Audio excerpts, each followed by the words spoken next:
All right, welcome back. This is episode 85 of the Unsecurity podcast. I'm your host this week, Brad Nye. Today is June 22nd, and joining me this morning, as usual, is Evan Francine. Morning, Evan. Good morning, Brad. You have good story. That's not official when I said that? Yeah, Like very. a real deep voice. So this week we have our second guest in the Women in Security series. Wow, we have our second guest this week. I can't read, it's too early. Caffeine, more. FRSecure's own Senior Security Analyst, Lori Blair. Lori is probably easily one of our most experienced and talented analysts at FRSecure and has over 20 years experience in information security and experience across multiple industries as both consultant and as a manager in organizations. Thank you for joining us this morning, Lori. You're welcome. Thank you. I'm really excited to be here. And I'm just going to sadly correct you. This year will be 35 years in information security exclusively. Well, 20 years. I'll be Where honest. did you get that information? I looked at LinkedIn and the farthest back it goes is like 98. So I probably haven't and I may not have updated it, but yeah, no, I actually started in information security in 1985. So I thought it was a lot longer than that, but I didn't want to go overkill. So I just went with LinkedIn. Yeah, it actually made me feel kind of young when I said 20, you know. So there's way more experience than that, but I went with what was LinkedIn. So Lori, are you a morning person? You know, I really am. I usually wake up fairly early and, I have 4 kids and I think I'm still in the mentality of getting up early for those couple hours to myself. Mm-hmm. So I still do that. I actually get up. I don't necessarily jump on and start working, but I just do stuff for me in those early mornings. So yeah, I'm wide awake. I've been up a couple hours. Oh boy, we got a challenge in front of us today. Keep up with her, Evan. Well, I'm a morning person. Aren't you? No, oh no, not at all. I'm a night owl. I got in to the office this morning at 2:30. Okay, that's a little insane morning type person, yeah. But Well, I didn't do any work this weekend, so I had to catch up. That's crazy. Yeah. I used to do that in my younger years, and I just can't quite do that unless, of course, we've had international clients that I've slept on the couch and I'd turn up the alert really loud so that when stuff started coming in, when they started working, I'd get up at like 2 or 3 in the morning and work with them. But that was it. It has been interesting with the working from home and kind of the transition. I used to get up early, come in pretty early just so I could get that extra time in and then have the evenings to spend with the kids. But I'm not having to do that because I see them all throughout the day. So I'm not, having to get up quite as early as I had been. Because like I said, I'm a night person. So I not feel as guilty working a little bit later. There you go. So recap, Evan, you said you didn't work this weekend. What did you do? I went camping. Oh, nice. I was close. I almost put RV in there. Yeah, I didn't ride at all. I did do some deck building. I got home, yesterday in the afternoon. It rained a little bit, and then it stopped raining, and then it cooled down. Mm-hmm. First, I started doing some deck stuff when it was before the rain. Holy crap, was it humid? Yeah, that sucked. Yeah. But whatever, we're getting the deck done. That's good. What about you, Lori? Did you have a good weekend? I had a great weekend. I'm living at the lake, so life is good every day now. But I actually on Saturday I went wedding dress shopping with my future daughter-in-law. Very cool. Very cool. Yeah, I'm such an emotional person. The poor girl saw me as soon as she got out of the car. At the first shop, I started crying. That's awesome that you're that invested, though. Yeah, I was just so excited. She called me and invited me. It was pretty awesome. And this was my first real outing. We went to lunch and stuff with the COVID stuff. So kind of some big steps for Lori getting out there. Very cool. Nice. Yeah. How about you, Brad? Not a lot. I finished up most of the painting I've been kind of putting off because it's been nice out. So our upper landing was trimmed out. I had all the edges and everything done. And then that was it because I wanted to spend time outside, and my wife was kind of can you please finish this? So I got most of that knocked out, And then yesterday I smoked a pork shoulder. So that was delicious. So what kind of rolling papers do you need to smoke something that big? Right? No, it was good. You should bring some of that into the office. So actually, Sean hooked me up with, he got a hog, so I got half a hog, and they called Friday for processing instructions. So we have to figure out what's allowed and what's not allowed with smoked foods coming in. All right. It's allowed. Right. It's allowed. He's It's the allowed. boss. Trust me, it's Boss. allowed.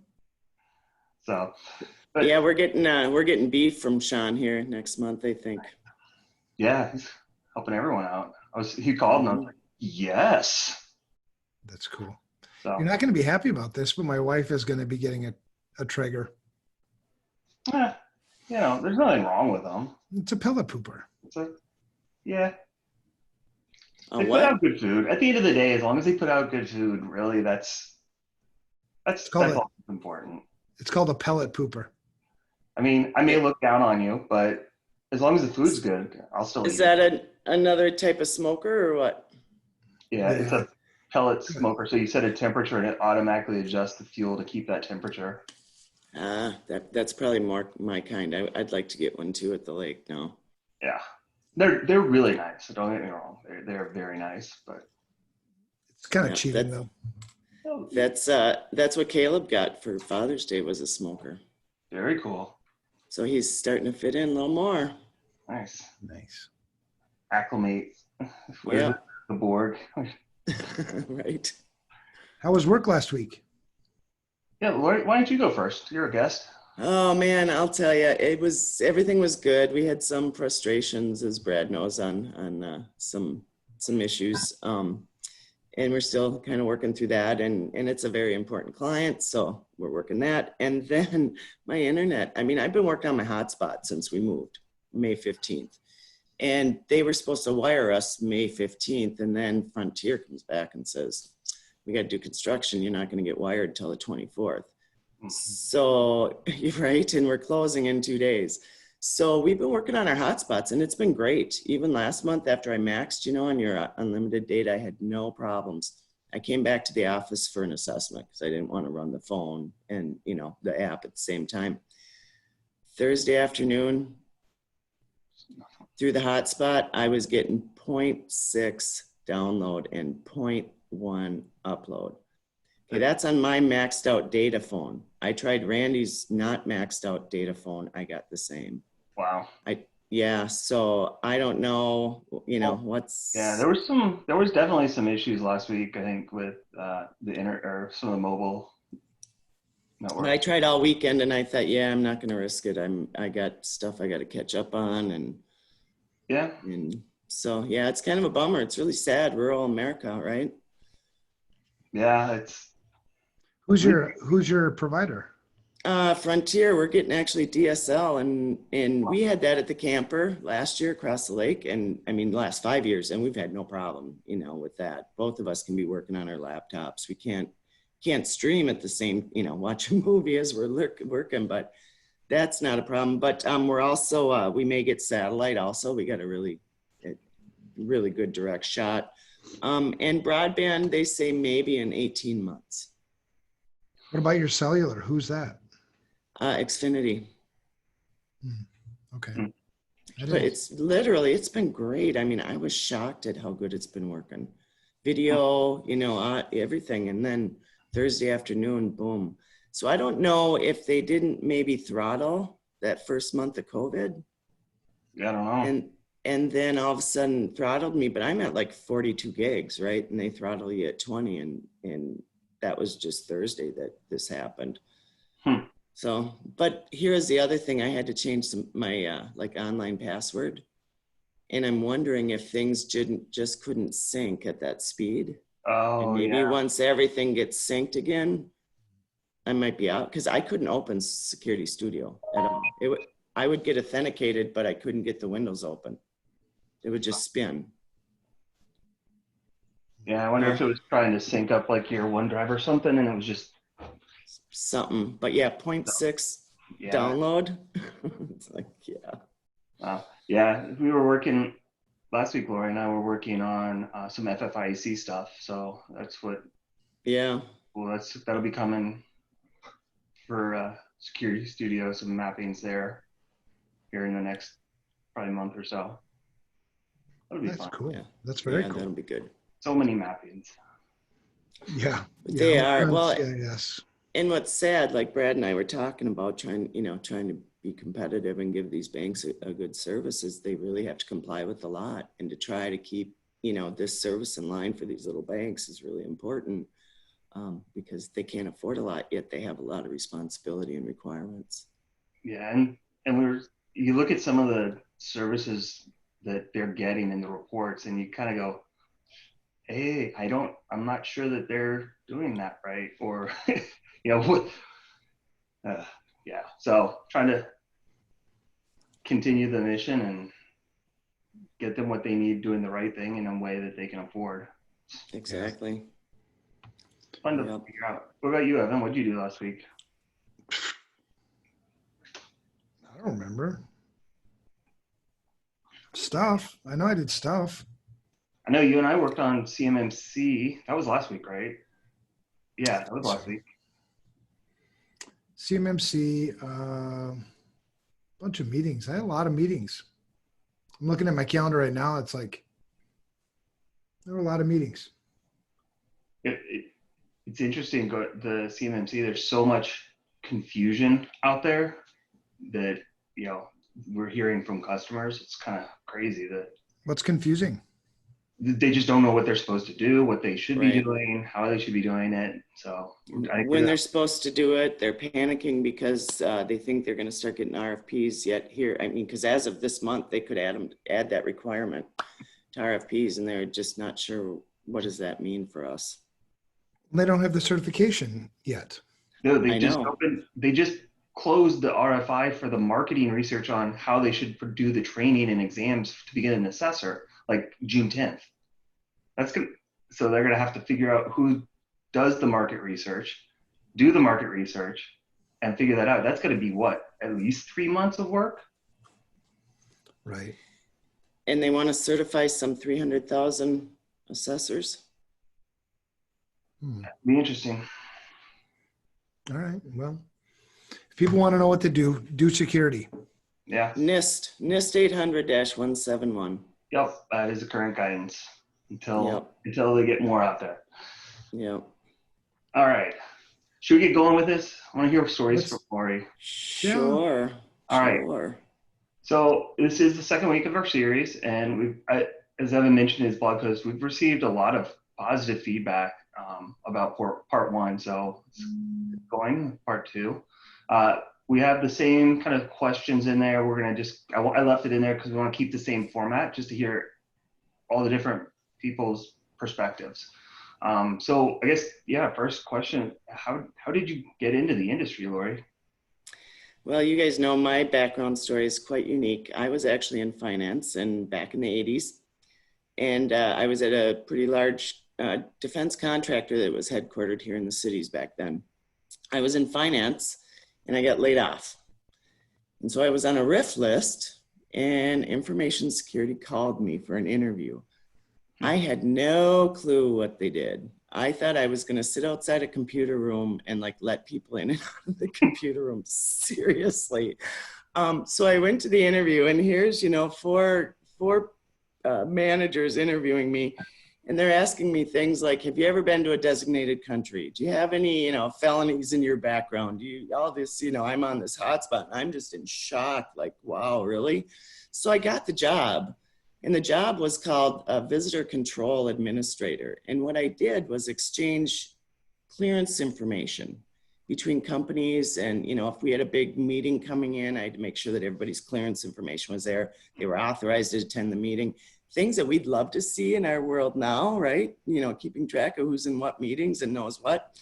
And on my first day, when they started explaining things to me, I went, holy crap, is this like James Bond stuff? Really?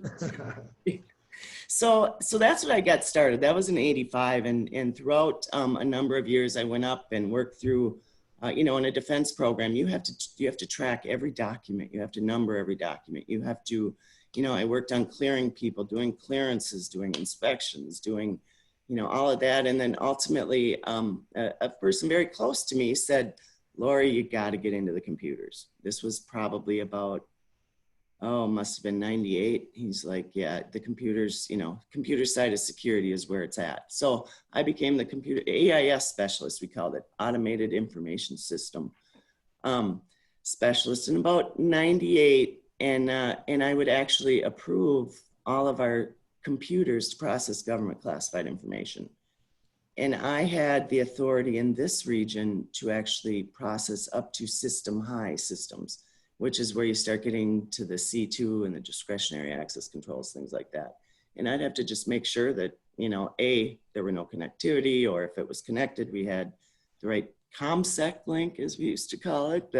You know, so we used to do ticker tape encryption. I literally would every day go up to this little room and tear off this little piece of ticker tape, feed it into a KG84, take the old one out, burn it in a little ashtray, you know, stir up the ashes and destroy it. And then I'd connect the link up again and it'd go out to the Navy sites and Army sites. And so, yeah, it's really, really bizarre to think, you know, all of this was back then and it was classified, where we have to do that today. So I always say when the internet took off, right? Mosaic was my first, you know, exposure. It was on the World Wide Web. It was like, check this stuff out. Our job just really became that much more important. But what's funny, and we'll probably get into this a little more, but a lot of people did not see the jump, didn't see the connection, and stayed in that kind of defense environment thinking it was so carved out that their skills really wouldn't apply into the world today. And I'm here to tell you that their skills are much needed on what we called the proprietary side of the program. So yeah, that's how I got here. I thought I was going to let people in the computer room. And then I ended up going, holy Toledo's, what are we doing now? I think my third day, the Naval Investigative Service and the FBI showed up with their guns because we were missing a document, you know, and they were searching the whole facility. And I'm like, okay, then, yeah, this is pretty serious stuff. And then I got excited. I'm like, wow, you know, I got kids. They're going to, you know, someday be in the military, possibly. I'm here protecting our people. And, you know, then I really got motivated, and that was kind of where I got my start. That's cool. Really cool. So you started that, you've done like consulting work and been, you know, you've been management, and how did you go back and forth between consulting and being, you know, in-house and management? Yep. So in one of those programs, I ended up being the information security manager at some point. And we were one of the local companies that hired Secure Computing back in the day, which Secure Computing was also a spinoff from my original. I did the spinoff on the information security side for that company. But a couple years after they got going, they started this professional services group. And we were one of the first people to hire them to do a penetration test on us. And it was so cool. I mean, it's the local guy, he's a CISO local here in one of the bigger companies now. But he came in and did this penetration test, and it was the coolest stuff we'd ever seen, right? And we worked really closely with them while they kind of recruited me away from that job. And I really, so when I started in that professional services organization at Secure Computing, all we had was testers. We didn't have anybody that had the governance background, that knew policies, that knew programs and things like that. So I really was key in starting that side of the consulting, offering that, you know, we didn't call it a risk assessment, we called it a security assessment. And I actually built our methodology on the Department of Health and Human Services, as they were called at the time, here in Minnesota. We worked with them for like 18 months and we built out our methodology. So it was pretty cool. So that's how I got into consulting. Then I got burnt out a little bit because we were so crazy. We did a huge job for the Postal Service, and it was overwhelming. We were too small to be bidding on work like that, and it just burnt us all out. And I, you know, I had 4 kids at home and I was on the road every week, and I was I was the principal on the risk on the security assessment. The company grew. I mean, we spun off and became Guardant. I don't know if any of you remember that, but we went from like 24 people to almost 200 in, you know, a matter of a year. Wow. I was responsible for doing a lot of the training on the assessment methodology, and I burnt out. I had kids at home. I couldn't do it. So then I found a job managing again, and really enjoyed that. Built a really awesome program for a company that was, again, well, it was originally headquartered in Europe, and we spun off. It was Fortis and then became Assurant. And I was information security manager there, and built a program that, you know, we had 4 different business units that did health, that did finances, and built a program where each of those business units could implement their own program based on our policies. So I was there a number of years, and then got recruited away again to consulting. And then I was back in consulting for, I was a practice director for identity and access management practice. Then I went from there to a CPA firm and did kind of the bank exams for all of their banking partners, a few years there. And then I actually got really sick and was off work for a couple of years. So after that, I decided not to go back into leadership, didn't need the stress, and went and was kind of a security analyst at a local program you guys know recently. And I really was fortunate because I got laid off from there one day and looked you guys up, and here I am. Yeah, have the greatest job yet. Well, that's good to hear. I remember tell you how happy we are that you're on our team. You know, I've learned so much from you in your time here. And that's, you know, most of what I'm doing is just sitting here listening to you talk, because there's so many things. Every time I talk to you, there's something new to learn. Cool. You know, I mean, I love your experience. I love where your heart's at. I love how you serve, you know, our customers. It's just, yeah. So I'm just going to keep listening while you keep asking questions, Brad. It's awesome. Yeah. No, I agree. I remember very clearly, like, I got your resume. I was like, seriously? Like, just looking at it. And then in the interview, I was like, yeah, we hire her like now. Yeah, that was cool. And it was really an awesome interview too, because I just really liked everybody. And, you know, at this point in my life, I was actually thinking about retiring. I mean, I had that opportunity after the layoff, and that didn't last very long. I got bored. So then I knew I was just in the driver's seat. This is who I am. This is what I want to do. You know, here I am. It's really cool to be able to be that way. You know, and Brad knew right away, I don't want leadership. I don't want that stress. I want to go work with clients. So been there, done that, right? Yeah, I think you pretty much told me flat out in the interview, you're like, no, I'm glad you're doing it because I want no part of it. And I was like, oh, what have I done? Yep. No, but I think, you know, it's kind of a good transition, because in your role now, you still do a lot of mentoring for everybody across the organization, but you know, it gives you that chance to share your knowledge. Yeah. You know, it still blows my mind when you come and ask me for clarification on something. I'm like, really? She knows way more than I do. Well, that's another thing. That's another thing about Lorie, though, too, is, you know, all this experience, and yet you're still humble. Well, and I learn something new every day, honest, you know, and you guys know, I don't like to delve deep into the technology. So that's where, you know, I go more to the experts, and I, like I said in my interview, I know enough not to be bullshit, right? I know what can be done, can't be done, what they should be doing, but do I want to get into the network layering stuff on solutions? And, you know, that I knew that enough to pass my CISSP. I forgot some of that. Yeah. Well, speaking of that too, you also help there. You moderate. I think you've done that the last couple of years too. Yeah. That's cool. It's fun. And, you know, my mentality, actually, one of my downfalls at my old job was, you know, in one of my, I don't know if it's a review or something, but it's like, my mentality is to coach and mentor. If we have to ever manage, we're not going to be happy, because I don't manage well. I get, you know, I get worked up, and that, because you guys, have you ever seen me? Well, Brad's seen me a little upset here and there, but it takes a lot to get me mad. And anyway, and you don't want to see that. So I like to coach and mentor. That's where I like to stay.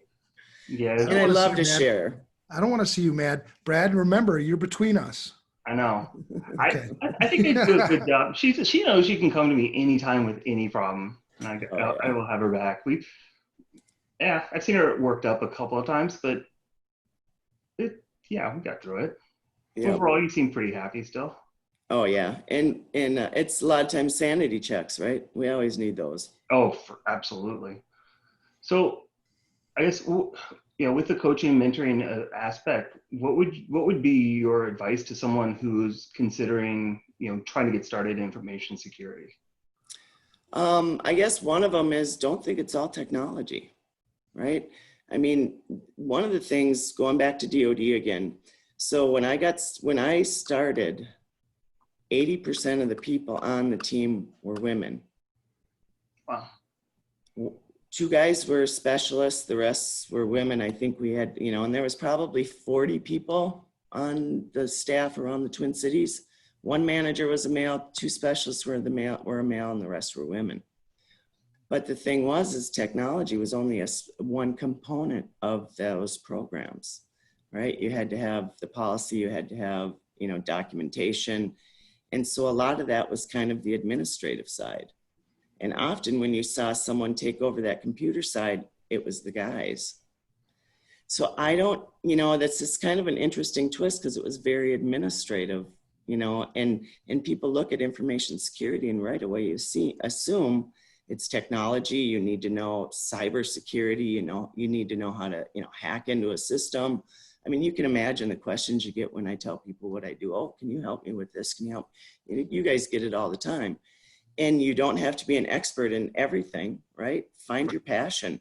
There are so many fields within the information security field that I run across a lot of people with creative backgrounds, liberal arts. I mean, just literally look at our lead. She's Megan. You guys are going to be talking to her.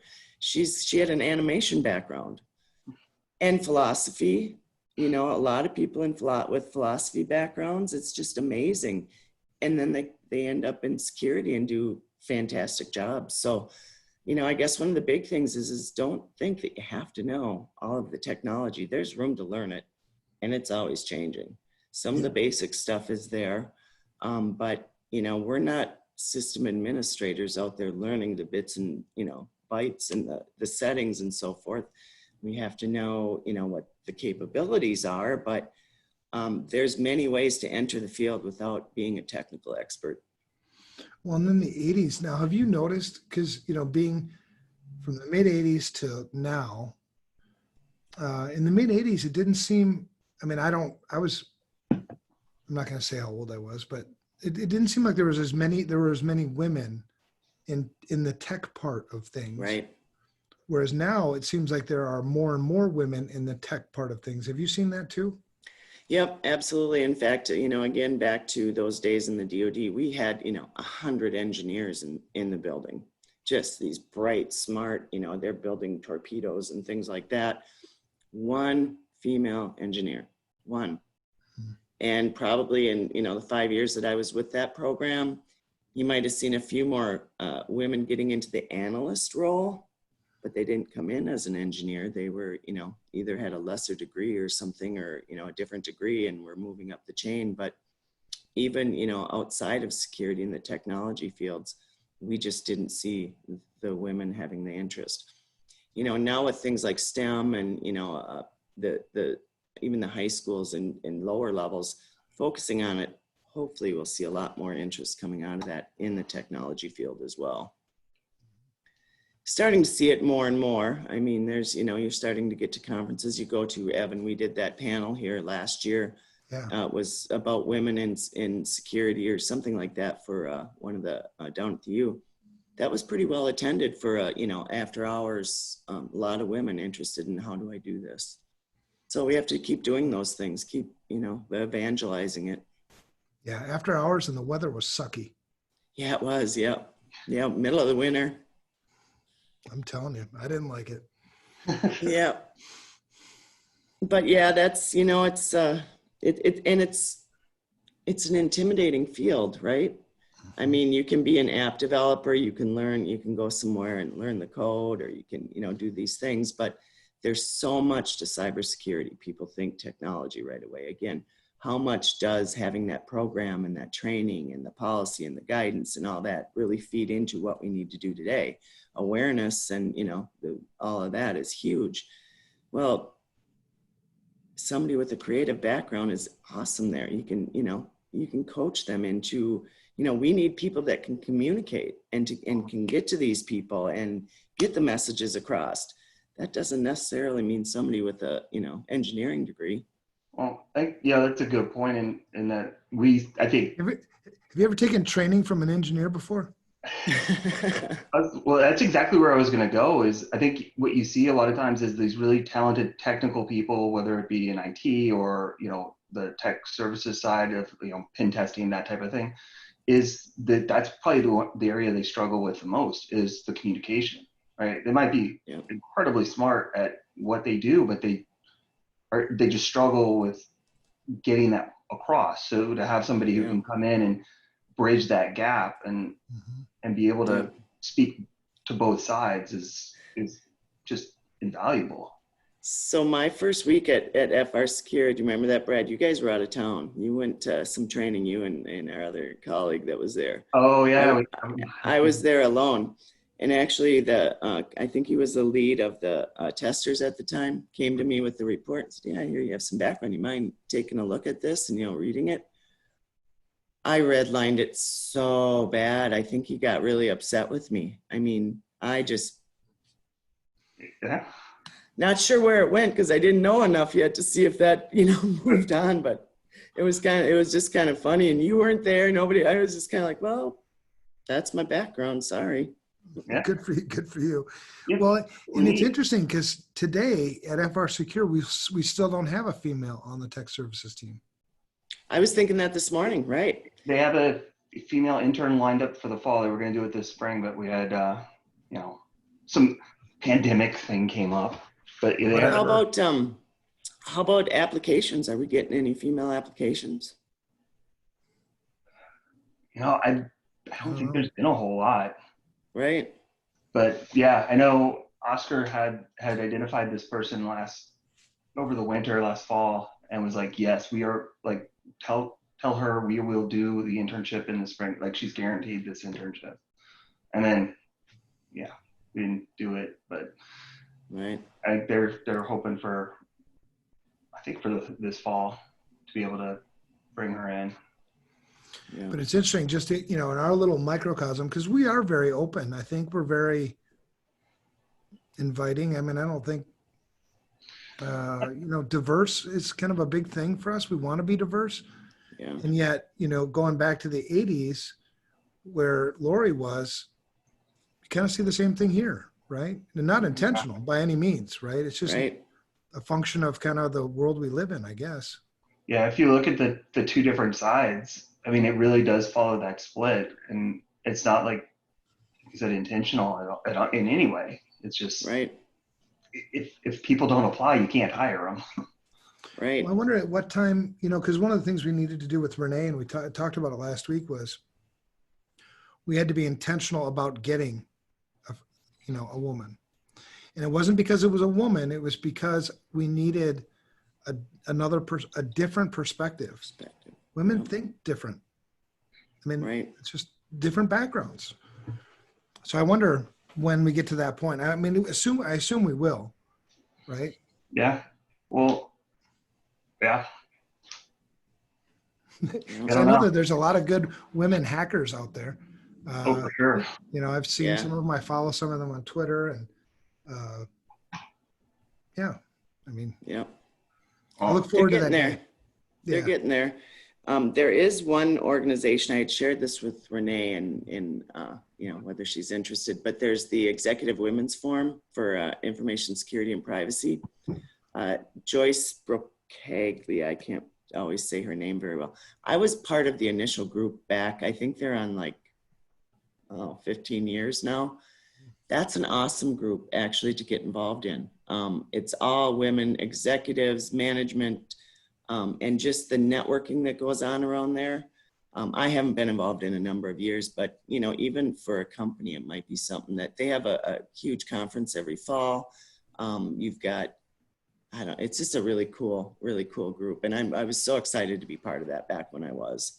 What was the name of the group again? Executive Women's Forum for, I think it's security and privacy, or information security and privacy. Awesome group. I mean, very, very cool. Yeah, I think that is something that we should look at, because I'm thinking now, because I don't always get involved with the tech services interviews until they've made it past the first couple. Mm-hmm. Right. But I know I've had conversations with two other women for the consulting side that I was like, well, as soon as we have a position, they would be front of the line, like just right. It's kind of interesting. So I wonder if we should as FRSecure, we could start kind of a women's networking group or something, once a month, Megan and I and some of us, or even like that Executive Women's Forum. There's ways to get involved in local chapters or start a local, some training stuff and mentoring programs. And that one, I think they even have a whole mentoring program set up that you could, use their stuff to bring in. So that's one thought. But even, some kind of women's, mentoring group where let's do demos of different things at times, or, talk about subjects, or. Yeah, so what could we, I guess from looking at that more technical side, what can we do to get more women in that side? Like we were talking about with Renee last week, it's about 25% of IT is women. And then you get a subset of that into security, because that seems to be the most common funnel. How do we get more involved? Let's do a wine and women's hacking night. There you go. You throw wine out there, you get a lot of women to show up.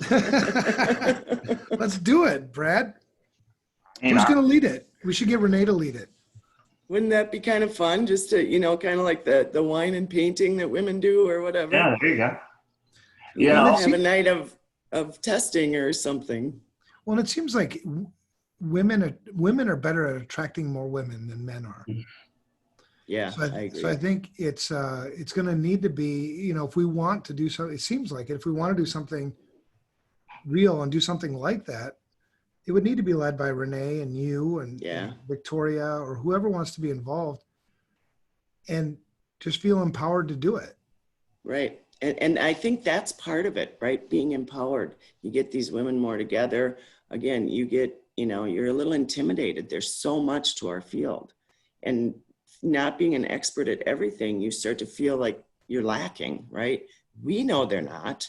We know you can't be an expert at everything, but women are very hard on themselves that way. So, allowing them to realize that you don't have to know everything, and, so. Yeah. That may not be a bad idea, actually, some kind of. I like that idea. Yeah. I'm taking notes. Good. That is interesting, because I think that's not a perspective that I'd considered of it's tougher to admit or harder on yourself that you don't know, because I'll flat out say it. Like, there's no way I could know everything. Right. But in information security, there are big egos, right? I mean, it's just one of the things that comes along with it. You don't see the big egos in too many women. It's just not there. So they just kind of sit back and hold on to their knowledge and don't speak up as much.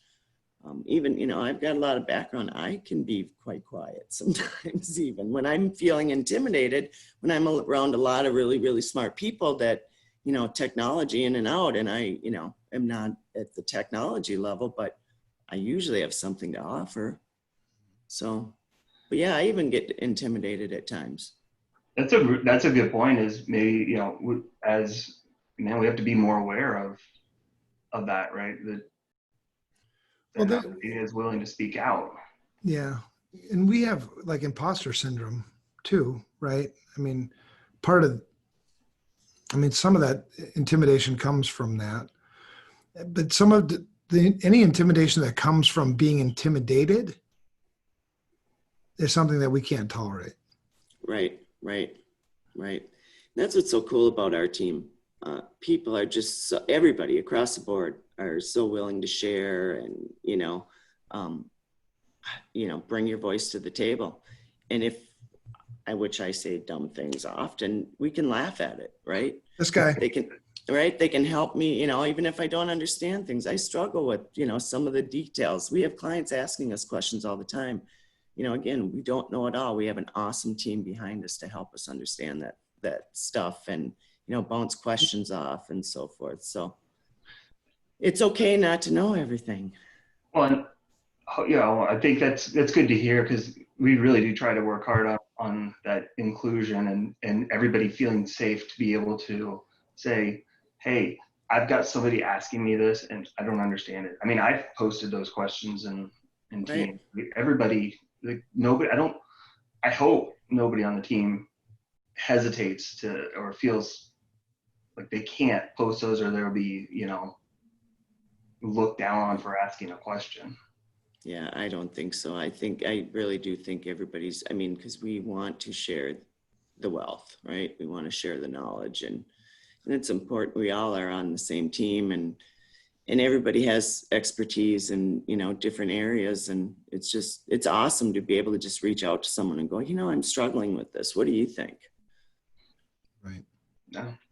So on the intimidation side of things, do you feel like, or have you seen in your experience, Lorie, this bro culture?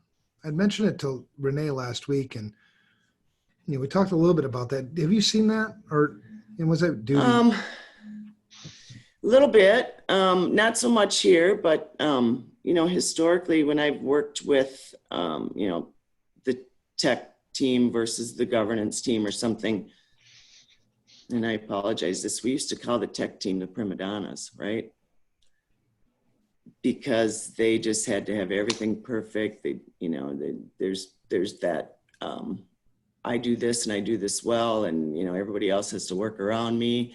Back in the day, I'd been on teams where we were doing testing online, and I'm doing the assessment, right? And the guy had to use my laptop because of the testing. Well, I was working, and so I continued to use my laptop, right, while the testing was going on, and he just blew a gasket because that was so important that his testing went, right? But forget that I'm there for 3 days to also use my laptop, right? It was a while ago, but that's just kind of that's how that culture kind of grew, I think. Again, not some of the tech side may not respect the governance side, because it's in some people's mind, it's all about technology. And we know without that program, without that communication, without that direction, we're going to spin our tails. We could be throwing technology at stuff all day long. And it may not make us that much more secure if we don't know what to do with it and have that process and governance in place. So yeah, there is some of that. Honestly, I don't see it here. The people are great. I can ask any of them anything, and they know you guys didn't hire me for my technical skills. Well, it's that bro culture, it's like the locker room thing. You know what I mean? It's like you get a bunch of guys together, and sometimes it gets like that, right? And then you forget. You can forget that, oh crap, we're not all guys here. Mm-hmm. You know what I mean? And that's where I think some of that bro culture comes in, because it can get intimidating and get offensive because you're not one of the guys, right? When you have something that's so dominated by men, and it's wrong, but I think a lot of times it happens unintentionally too. So, I don't know. And I think you see that here, you see that in boardrooms, right? You often see a board with the percentage of it are men, and you might have one or two women, and you have to be a strong woman to be part of that culture and stand up for the reason that they put you there. But yeah, we see it, we see it across the board. It's just, we need to educate these women and help give them the confidence that what they do know is good, and they're intelligent, and, you know, they're important, and they're needed at the table, and their opinions matter, right? Oh, absolutely. Yeah, I've said it. How many times have I asked, you know, working with Megan or you, and have you guys come back with a solution where I'm like, well, yeah, never would have even considered that approach. That's a Right. So yeah, why wouldn't you want people that look at problems differently than you to work with you? Right. This makes everyone better. I think a lot of times the people stepping on other people are people that feel about this big themselves. You know what I mean? They get a lot of their power from pushing other people around. Possibly. Right. Right. Yep. Yep. Lack of self-confidence. That's how they build themselves up. And we all are a little weak there, here and there, but. Yeah, true. But you're the second. So 2 weeks, and both you and Renee talked about being a strong woman, standing up for yourself, feeling confident. You know, I wouldn't allow anybody to push me around, so why would you? Right. Yeah. And you have to, and, you know, and some people just are hard to push back on that stuff.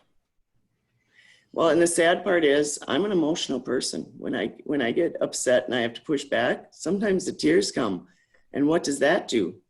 My respect often just went down because I can't control myself and those emotions come in. Well, we've seen over the last few years, we've even seen politicians getting tears over issues. So that has to be acceptable because, you know, sometimes that's how we get our point across. You know, my emotions just well up, and part of it's my passion, right? I believe in this, but yeah, that's another thing, right? We have very different emotions, male, and in most cases, there's sometimes, you know, you've got women that act like men and men that act like women, but that has to be acceptable. Sadly, it's just, that's the way, part of our way of communicating. And we can't be, you know, disrespecting women for showing their emotions, however they do that. Funny you mentioned that, because there's a stereotype role reversal at my house where I'm the one bawling every time we watch a movie, and my wife is looking at me going like, what the hell's your problem? Yeah. So we kind of have that a little bit too, believe it or not. Yeah.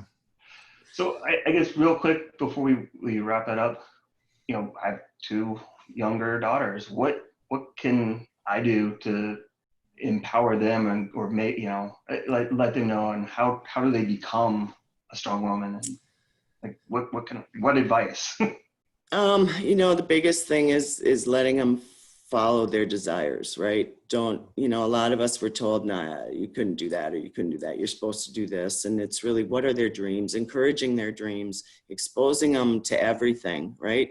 Everything from the typical female roles to male roles to, you know, you can be anything you want. You know, and having them talk to people, bringing them to all kinds of different things, that exposing them to careers, right? Just even in the fun way while they're still young, and expanding their horizons to see, what do I want to be interested in, and just supporting them. Absolutely. I have 4 successful kids, and all I was a supportive mom. And I'm so proud of them. One just became a doctor. Wow. Very cool. Congratulations. Family nurse practitioner, but a doctorate in nursing. So yeah, we're pretty excited. That's awesome. Congratulations. Yep. So that's a lot of work. So not only working 30, I just want to point something out real quick. Not only 35 years working in this industry, but you also, in traditional, you know, stereotypical roles, women are also the nurturers and the ones who raise the children. So Yeah. 35 years in the industry, and, you know, 4 awesome kids. Way to go. No. Yeah, it's pretty cool. I'm really enjoying life right now. I really am. It's awesome. That's cool. Talk about strong. Jeez. Yeah. Yeah. Cool. It's cool. Yeah. Love having you on the team. Yes. Yeah, it's awesome. I love being here. I I just can't say that enough. I love the team, the management, I'm me. I can be me. There is no facade here. This is me. Cool. Probably the first time in my career where I didn't have to have some other face to please someone for some reason, molding yourself to fit the mold, right? Yeah. It's very cool.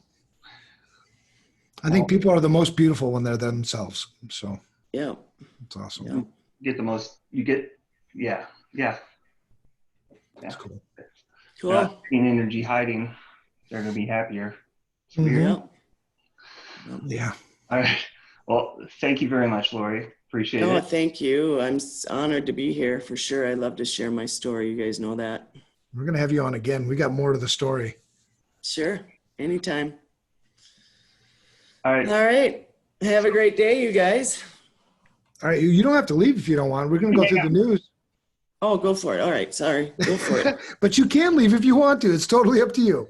I forgot to look at the agenda. No. We just got 3 quick stories. So if you got anything to add here, feel free to do that. No, I'm good. Too. I want to hear. So the first one, there's a bunch of different articles out there. I grabbed this one from Threat Post. Theft of CIA's Vault 7 secrets tied to woefully lax security. I mean, wow. Like, they had no user activity monitoring, no audit capabilities on the server. They were using shared machines, and it's really bad. I know it renders you speechless, actually, right? Yeah. And who's going to be held accountable? Good. Who's going to make sure that this never, ever, ever happens again? Because this is some of the most sensitive information that we have.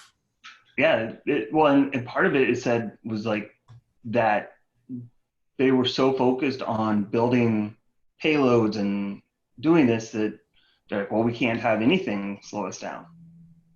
Oh, it's the typical, like, the worst running car on the road is the one that belongs to the mechanic. Mm-hmm. Right. Well, and if you're not intentional about doing it, I mean, it's really easy to not do it. So yeah, this was, I mean, it was really, really bad. My biggest fear on things, I don't mind, it sounds weird, but I don't necessarily mind breaches. The things that I hate is when nothing changes. Right? Yeah. So do you think this is better? Do you think they've changed for the better? I hope so. Yeah, I don't know. Yeah, they at least 180 gig and up to 34 terabytes, but they don't know because they didn't have any sort of monitoring in place. Love to see the lessons learned on that one. Yeah.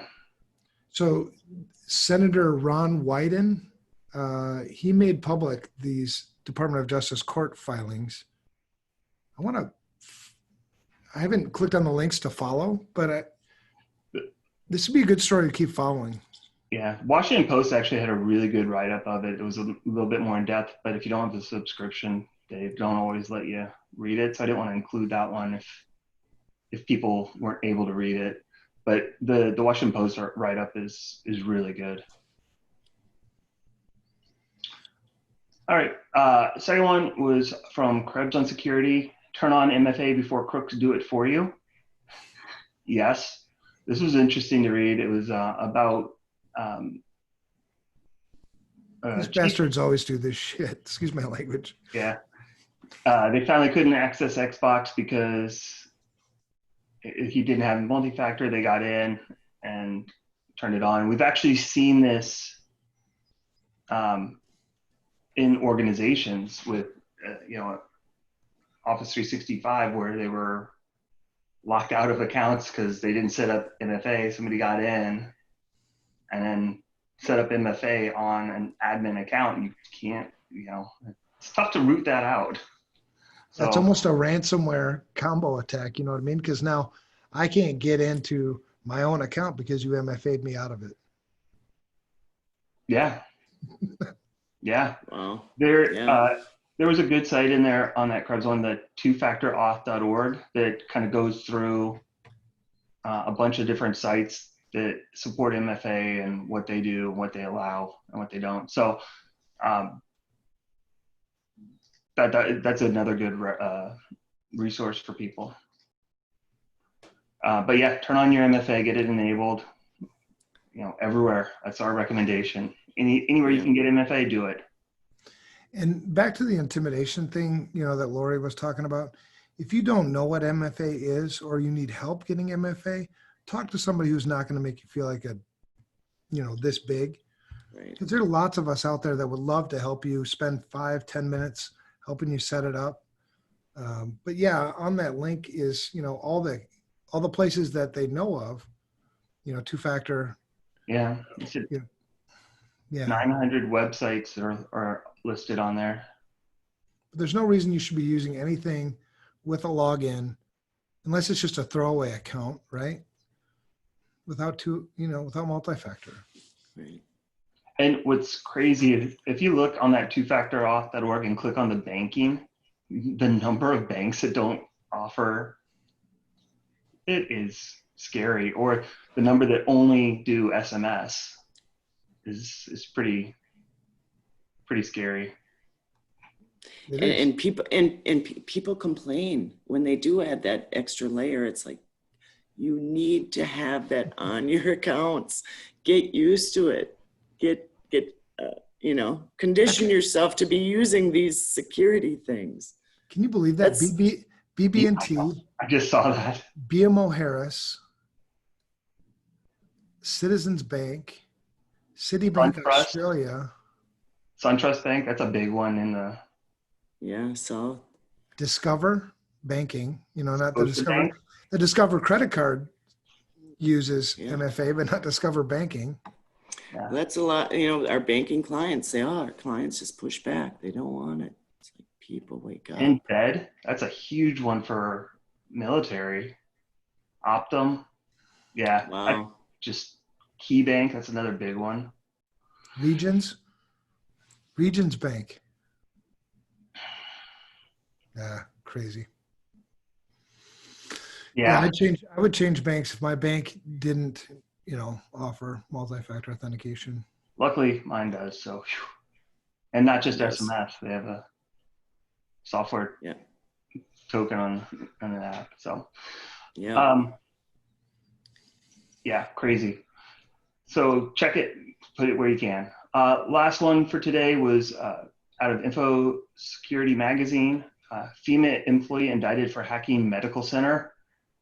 43 count indictment yesterday, accusing FEMA IT specialist Justin Sean Johnson of illegally accessing data held by the University of Pittsburgh Medical Center, stealing, I guess they stole they said around 65,000 employees' personal information.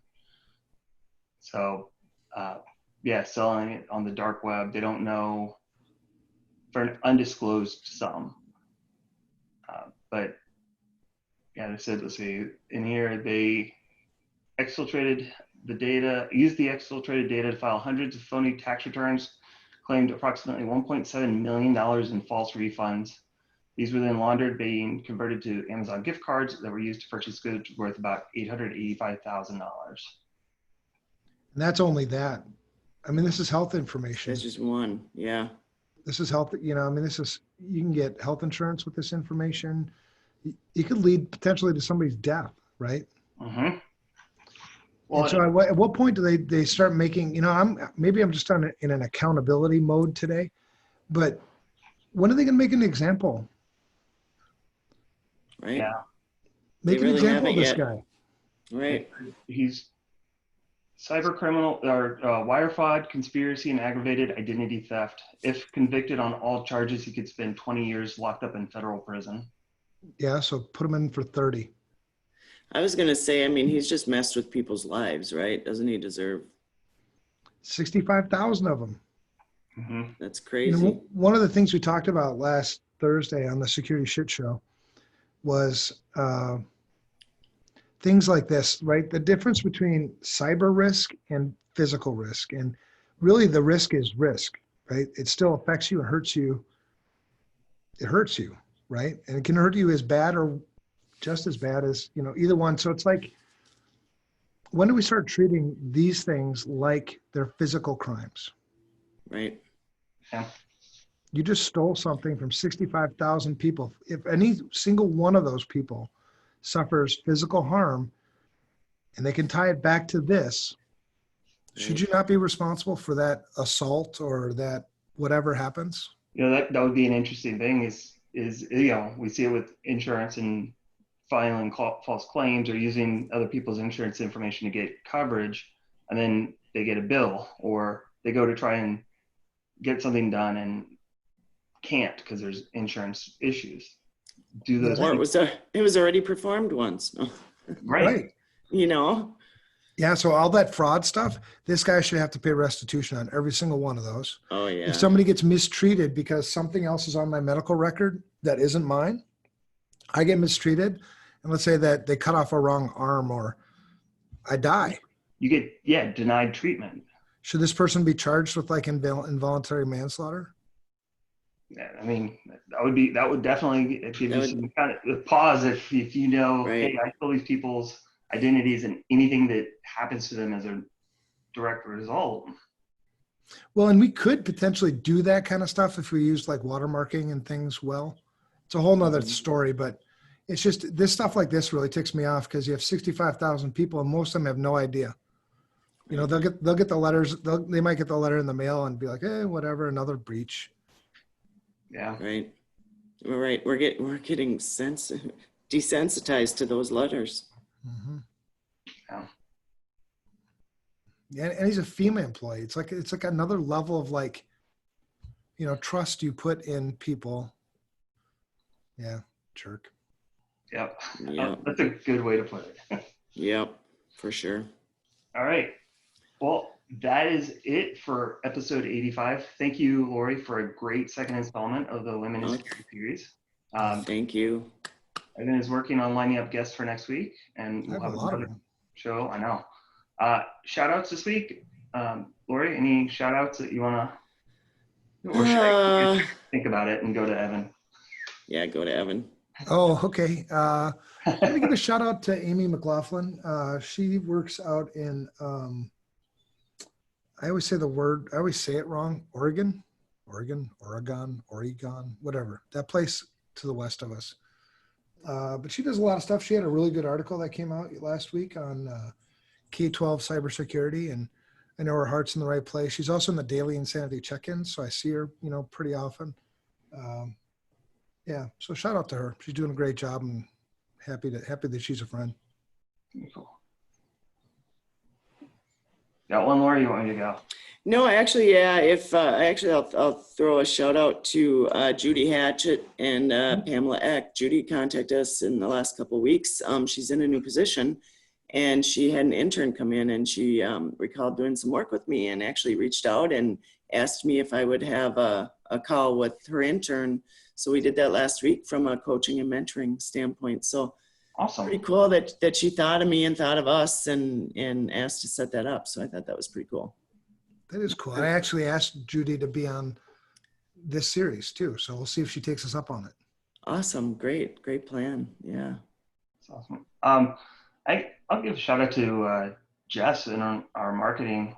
She's working to get Chad and I on a webinar here this week or next week. I guess this week with locked in on how do we physically do physical security with returning to work, and what are considerations around information security with those changes of people, offices reopening. So she's done a lot of really good stuff with that and taken a lot off my plate, so I don't have to worry about it. Cool. Good job. All right. Well, thank you to all our listeners. Keep the questions, feedback, and suggestions coming. The one suggestion we did receive this morning was to discuss Mandiant's Capital One incident response, the whole thing. That was interesting. I think there's a lot to still unpack, and I'm going to be willing to bet a lot of money that is appealed. So there's still a lot of yeah. I mean, it's unknowns. All it takes is a judge to waive privilege, right? And then God knows it's an interesting story. We'll talk about it maybe next week. So if you've got something you'd like to hear us talk about, email us at unsecurity@protonmail.com, or the social types can follow us on Twitter if you'd like. I'm at Brad Nye, and Evan is at Evan Francine. Do you have Twitter, Lori? I had set one up, an FRSecure one, and I couldn't get into it the other day, so I got to get it back set up. Okay. But yeah, I did have it. Well, if you have one, we'll get that out there. I'll throw it out there. Yeah. The companies we work for are pretty social too. So Security Studios Twitter is at Studio Security, and FRSecure is at FRSecure. And that is it. And we will talk to you all again next week. Great show, See ya. guys. Thank you. Have a good day. Bye.